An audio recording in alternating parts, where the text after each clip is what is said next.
Hi everyone, welcome back to the channel. As we mentioned in our previous video, we've been getting emails and calls from you asking for more real stories from expats living in Puerto Vallarta. You want to hear directly from people who made the big move, what inspired them, how they're adjusting, and why they chose this beautiful place over anywhere else. Well, today's guest is Barry, a Canadian who decided to retire here in Puerto Vallarta after spending his whole life up north. He traded those long, cold Canadian winters for sunny beach days and warm evenings. And in this interview, Barry shares his personal journey, why he chose to retire abroad, what made Puerto Vallarta stand out compared to staying in Canada or other places, and his honest day-to-day experience living here as a retiree. So grab a coffee, or better yet, a margarita, and let's dive into Barry's story of why Puerto Vallarta became his new home.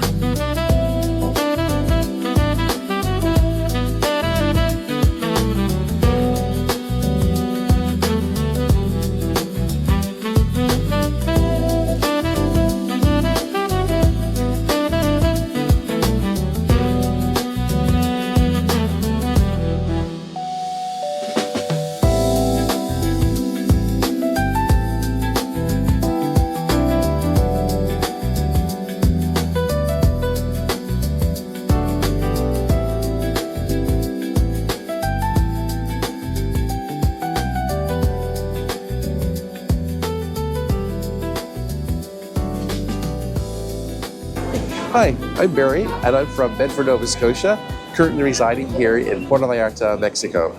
I just recently relocated here on November the 9th, 2025. However, prior to that, I've been coming to Vallarta for the last 10 years. I am married to a Mexican, which made my intrigue about Mexico that much more interesting. Puerto Vallarta is our destination of choice, but we have traveled to other parts of the country as well, including Mexico City, Guadalajara, Cancun, Merida. But Puerto Vallarta was our choice for our place to take up residence. And I've just recently retired, and I'm now in my second month here in Vallarta and enjoying every moment of it. So I am currently a permanent resident of Mexico. I started the temporary residency process as I was married to a Mexican. I qualified for the temporary residency process.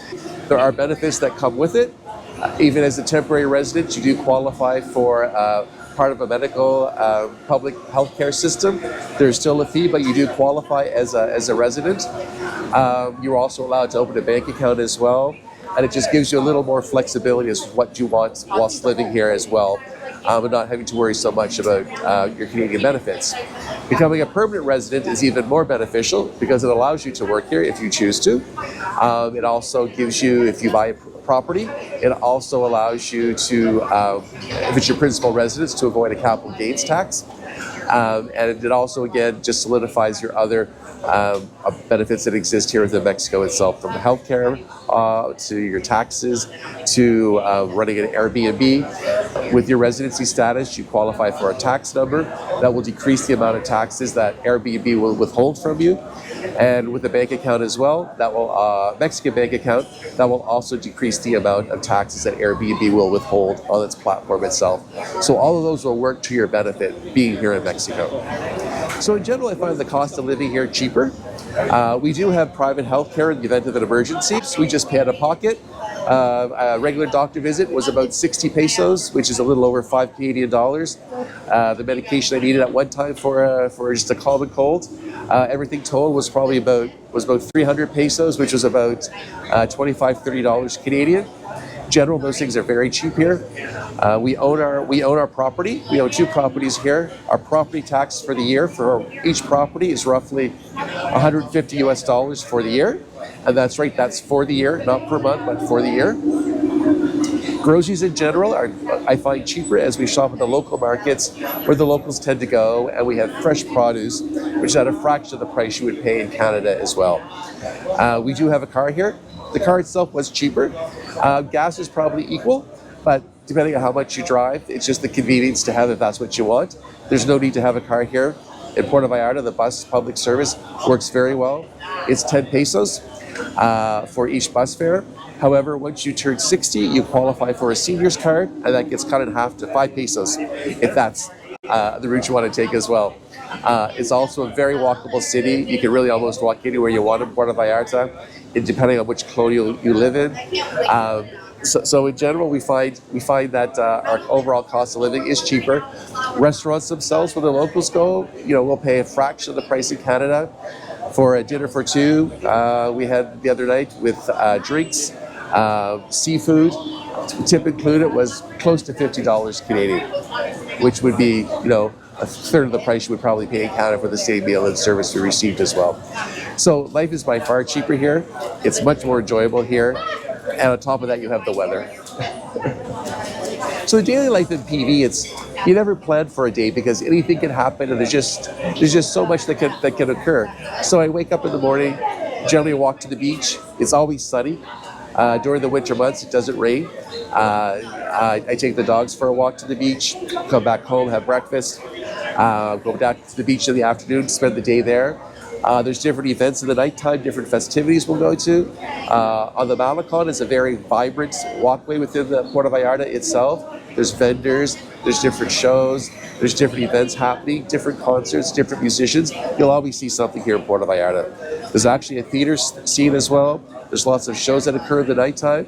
So really whatever you want is here. If you're the type that likes to party to 2 or 3 in the morning, you can do that. If you're the type that just wants to go for dinner and drinks and go home, you can do that as well. And it's also a quiet city, so you're not disrupted by those who want to go for the late nights in Vallarta itself. Because my biggest fear about moving to Puerto Vallarta permanently was, Canada's your home, so that's where my family is. We do have healthcare there. We have our home there. We have friends and family. But what I've realized moving here is that, we're a global world. It's very easy to jump on a plane. There's lots of flights that fly to Puerto Vallarta from Canada. Family and friends come to visit. We'll go back for a couple of months in the year if we have to.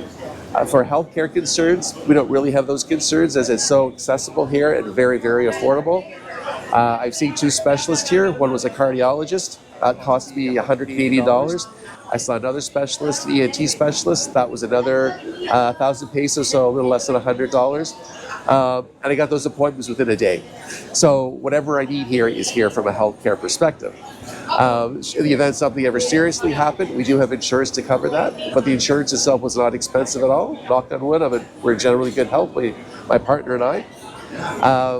And moving here as well as my partner is Mexican, his family is here. So we also felt that connection as well, that there wasn't so much of a fear. It was more just realizing you're living in a different country now, learning a different language, and trying to integrate as much as you can into the culture of Puerto Vallarta itself. Because to be successful here, you want to become as close to Mexican as you can. So the FYIs I would say would be, first of all, research the residency status, see if you qualify. It's well worth to do. Keep your paperwork up to date. People seem to think Mexico is a third world country, they're not going to care. That's a fallacy. It's a very bureaucratic country. If your documentation is not in order, that could cause concerns for you later on, depending on what you want to do.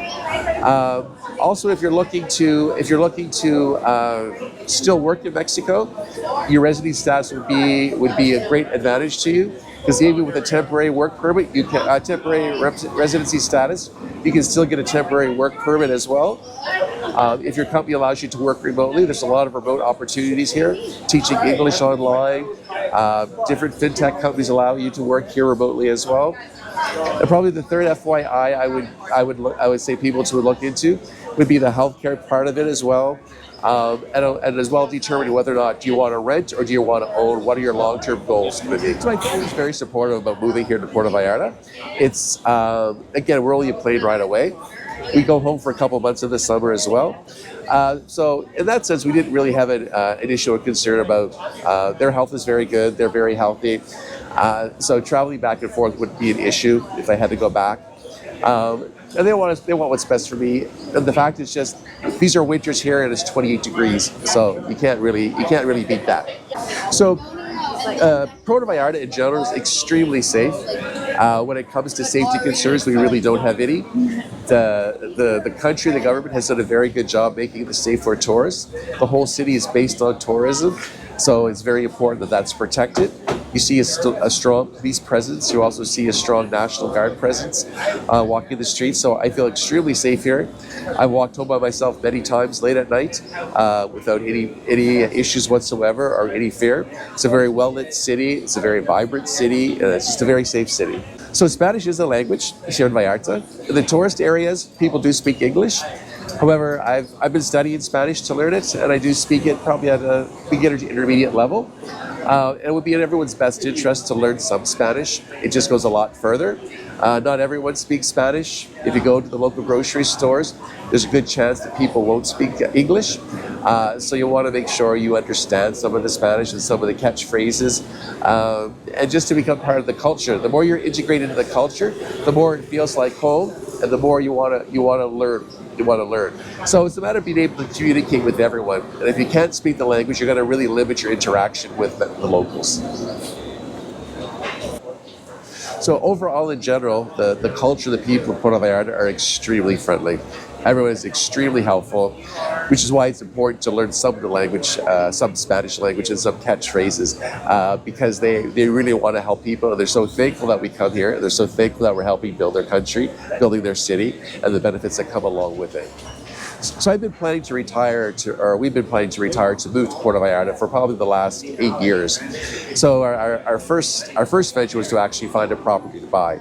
So we spent a few years investigating, looking at different areas of the country where we thought was the best fit for us. And as we determined Puerto Vallarta was our fit, we engaged a real estate agent and started to look at properties. So the process was a little daunting at first, just not understanding how everything worked compared to Canada. However, we had a really good agent. The process ended up to be quite similar to Canada. There are a few caveats. If you live along 50 kilometers of the coast within Puerto Vallarta, or within a certain range from the border, non-Mexicans, non-citizens can't buy properties outright. They have to go into what's called a fideicomiso, or a trust, which is not a big deal. The bank becomes a trustee. They set up a trust, and you pay an annual fee that allows you to have your property. My partner was Mexican, so we could avoid that piece of it. We bought the property directly under his name, as he is Mexican, and I am the beneficiary. So it followed the same process. Contract was drawn up. We put in an offer. We negotiated, went back and forth. They accepted the offer. The money goes into an escrow account. When the closing happens, we meet with the notary in the area, who goes through all our paperwork with us. We finally get what's called the escritoria, which is a deed to the property, which is finalized by a lawyer. And it's very important to have that. It's a very important document here in Mexico. In Canada, it's only usually 1 or 2 pages. Here, it's a very thick document. It's an extremely important document, because if you ever sell, that is a governing document to take you to the next stage. So buying is not as overwhelming as you may think, but my advice would be to make sure you get a good real estate agent, one who's fluent in English, so you can make sure you understand what you need to know in case you don't speak Spanish, and explain everything to you. And my advice would also be to do your own research as well, to understand the process as well, so it's not a completely foreign concept to you. So banking is also an interesting concept here in Mexico, specifically Puerto Vallarta. So as I mentioned earlier, having a temporary residency or permanent residency allows you to open a bank account. Without that, you cannot open a bank account. However, don't worry. There are a lot of banking machines here. There's a Scotiabank machine here, a Scotiabank presence actually here, very strong presence in Mexico. So you can still use your Canadian-based or American-based debit card to remove cash from the machine. Having a Mexican bank account does make it a little bit easier. And how you can actually transfer money back and forth are a lot of different fintech companies. One is called Remitly. You also hear of one called Zoom, another Xe, that allows you to transfer money from your Canadian bank account to your Mexican bank account very seamlessly within literally minutes. So normally what I will do is I maintain my Mexican bank account here. I will do a transfer from my Canadian account to here.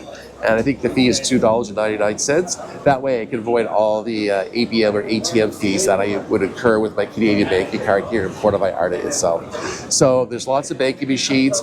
You don't need to come here with loads of cash, do conversions at the banks. You can take whatever you need out from a banking machine, or simply just use your credit card. So I'm not affiliated with any banks or fintech companies as well. These are just the ones that I have used in the past. And there's many more out there. but this is the one that I use that I find the most reliable. So if I was to describe PV in 3 words, the first one that would come to mind would be magical, because it really is a hidden gem. Everything happens here. There's an energy you just can't describe that you feel in this city, and it just feels like, all your stress immediately leaves you as soon as you land here. You just feel completely at peace. And I'll also say it's an extremely friendly city. People are more than willing to help you for whatever you need. Just ask, and they will go out of their way for you. And it's an affordable city. It's just unlike Canada, where I'm from, anyway, specifically in Nova Scotia, it's much more affordable here than at home. I pay a fraction of the price for things here. I don't have the stress. I don't have the heating bills. I don't have the property taxes every month. There's just so much I don't have to worry about paying tax on everything. So it's an affordable city, livable city, and I love it here. So also, PV is also a great destination for the LGBTQ community. My partner and I have relocated here. We feel extremely safe here. Given what's happening in the world globally, we feel PV is above and beyond safe. There's a lot of gay, lesbian restaurants, beaches, activities, and it's very accepting. The Mexicans are so much more accepting here than I would say lots of places in Canada. It's never an issue. And when you say you're married to your husband or to your wife, no one seems to care. It's not an issue whatsoever. So we feel very welcomed here, very blessed here in Puerto Vallarta. So, bienvenido a Puerto Vallarta a todos mis amigos de español. Vamos, por mis amigos canadienses de inglés. Puerto Vallarta es una destinación perfecta por todas las personas del mundo. Vamos. The world keeps turning, spinning out of view. Crowds get louder, but they fade from me and you. I've seen the bright lights chase the empty skies, but every road I walk, it leads back to your eyes. No one else can hold me when the nights turn cold. No one else can love me like your heart